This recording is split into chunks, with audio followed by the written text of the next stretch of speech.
Bom dia a todos os irmãos e irmãs do Dharma Amitofo. Hoje continuarei a expor para vocês o conteúdo do livro Sendeiro à Budidade, do Venerável Mestre Yin Xuan. Na vez anterior falei sobre as 3 raízes do mal.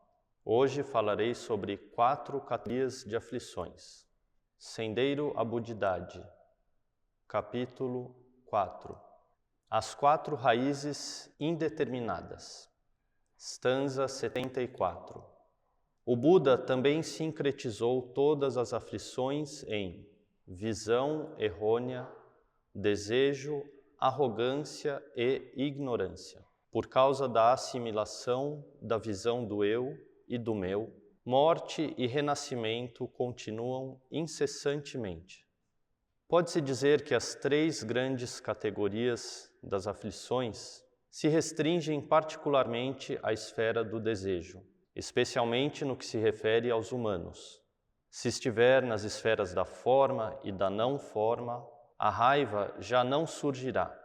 Por isso, no sincretismo de todas as aflições dos seres sencientes, o Buda também as classificou em visão errônea, desejo, arrogância e ignorância. 4 categorias de aflições. Estas podem ser explicadas de diferentes maneiras segundo seus vários significados. Agora vou falar brevemente sobre 3 significados. Primeiro, os antigos virtuosos chamavam-nas de 4 raízes indeterminadas.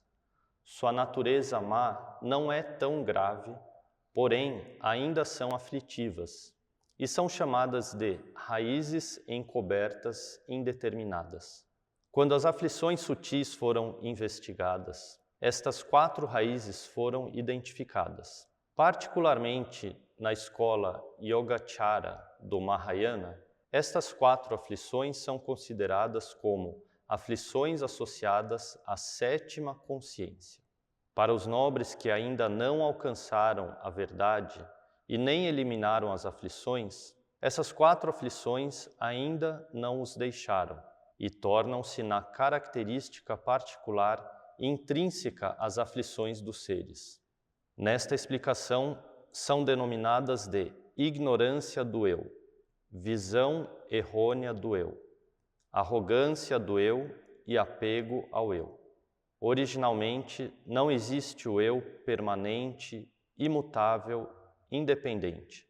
Então, considerar que o eu exista é chamado ignorância do eu. Devido a essa ilusão do eu, insiste-se na visão de que o eu existe de fato. Portanto, esta visão é chamada de visão do eu, ou visão errônea do eu. Por causa dessa insistência na existência do eu, há um senso ilusório de superioridade em relação ao eu, chamado de arrogância do eu. Não somente há ilusão de superioridade, mas também há um desejo apaixonado desse eu, chamado de apego ao eu. Todas as atividades dos seres sencientes, centradas no eu, são desenvolvidas sob a influência dessas características particulares intrínsecas às aflições. Segundo o significado, nos Agama Sutras, encontramos frequentemente esta série de classificações. No caso dos humanos, os erros provenientes das aflições podem ser divididos em 2 categorias. Primeira, erros de cognição, denominados de visão, ou visão errônea. Basta se ter uma compreensão correta e determinada, e então tais erros poderão ser corrigidos. Segunda categoria, erros de ação, denominados de desejo. É necessário assegurar a visão correta, atentando-se a todo instante ao comportamento cotidiano, treinando incessantemente para poder corrigi-los. Por isso é dito que saber não é difícil, agir que é difícil. Ao tornar-se nobre a partir do ordinário, elimina-se parte das aflições, mas ainda não por completo, Isso é denominado de resquício da arrogância não extinta. A arrogância é uma noção própria sutil do eu, e devido a esta noção, surge a atividade centrada no eu. Se a arrogância for definitivamente eliminada, a liberação será alcançada. No entanto, as tendências habituais dos arahats ainda não estão purificadas 100%. Essas tendências habituais são a forma mais sutil da ignorância, a ignorância não contaminada pelas impurezas. Se os arahats também puderem eliminar completamente essas tendências habituais, então estarão verdadeira e definitivamente purificadas. Terceiro significado, a tolice, ignorância, é a característica geral de todas as aflições.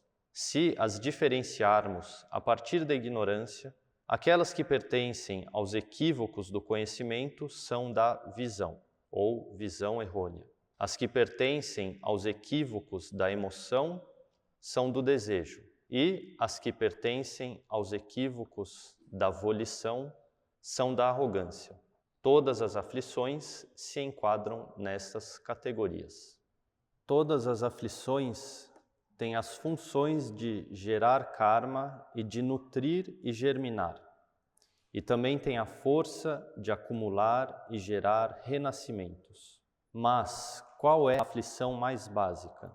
Na explicação das 4 nobres verdades, a principal aflição é o desejo, porque o desejo é o apego contaminado e a raiz fundamental que gera sofrimento. Outros sutras e upadeshas, ou tratados, geralmente mencionam: a ignorância é a raiz, a visão do eu e do meu é a raiz. Aqui pode-se citar uma metáfora. É como uma pessoa que está presa em meio a uma relva de plantas espinhentas e teve seus olhos vendados. Então, não tem meios de encontrar a saída. A venda nos olhos é como a ignorância. O obstáculo da relva de espinhos é como o desejo.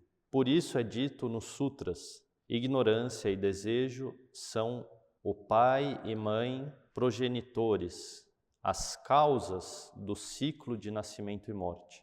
No entanto, ao estar preso na relva de espinhos e querer sair dela, livrar-se da venda que cobre os olhos é prioritário. Então compreendemos que a ignorância é a raiz do renascimento e o principal para a liberação do ciclo de nascimento e morte é a força da sabedoria. Ignorância não significa não saber nada, mas pelo contrário, é o saber completamente confuso e equivocado. A principal ignorância é não saber que não existem o eu e o meu, insistir na existência do eu, insistir em apegar-se a tudo que é meu. Vou repetir. A principal ignorância é não saber, não compreender que não existe o eu e o meu. É insistir na existência do eu, insistir em apegar-se a tudo que é considerado como meu. Portanto, ignorância é ignorar o não eu. Do ponto de vista do apego, isto é a visão do eu e do meu. Eu significa dominador e comandante. Dominar significa decidir por si só. Comandar significa eu comando o outro. Por isso, a visão do eu e do meu é centrada no ego, é egocêntrica, fazendo com que tudo seja subordinado ao eu. O que eu possuo, o que eu conheço, o que eu comando, tudo se decide a partir da vontade e do desejo do eu.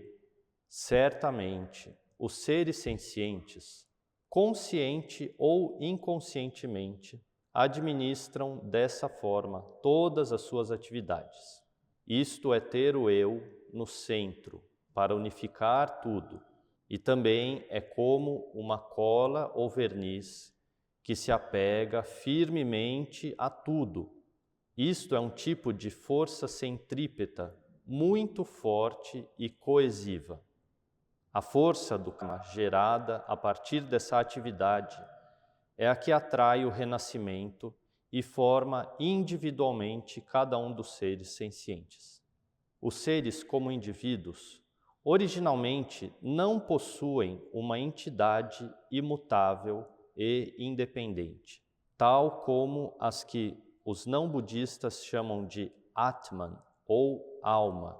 O que existe é apenas a atividade conjunta do corpo e mente, 5 agregados, 6 sentidos, 6 elementos. Devido ao apego da visão do eu e do meu, surge então a falsa impressão do eu, permanente, eterno e autônomo. Por causa da assimilação da visão do eu e do meu, cria-se a força centrípeta, que forma cada uma das entidades individuais, os seres sencientes. Mesmo que isso seja induzido a partir do karma, a força do karma é limitada. Por isso, após um período de tempo, a duração de uma vida, o karma se exaure e chega-se à morte, o que também pode ocorrer devido ao fim dos méritos, resultando numa morte trágica ou prematura. Mas a aflição que tem a visão do eu e do meu como raiz ainda continua exercendo seu poder de unificação e coesão, e dessa maneira induz uma outra série de karmas, iniciando uma nova vida. É isso que acontece com os seres que morrem e renascem, renascem e morrem, numa continuidade incessante, tornando-se no ciclo de nascimento e morte, o samsara, um fenômeno cujo fim de sua duração não é possível enxergar. Ou seja, não se pode enxergar o fim do ciclo de nascimento e morte. Hoje falei sobre 4 categorias de aflições. Na próxima vez explicarei sobre o surgimento condicionado. Este era o conteúdo do Sendeiro à Budidade que queria compartilhar com todos vocês. Amitofo.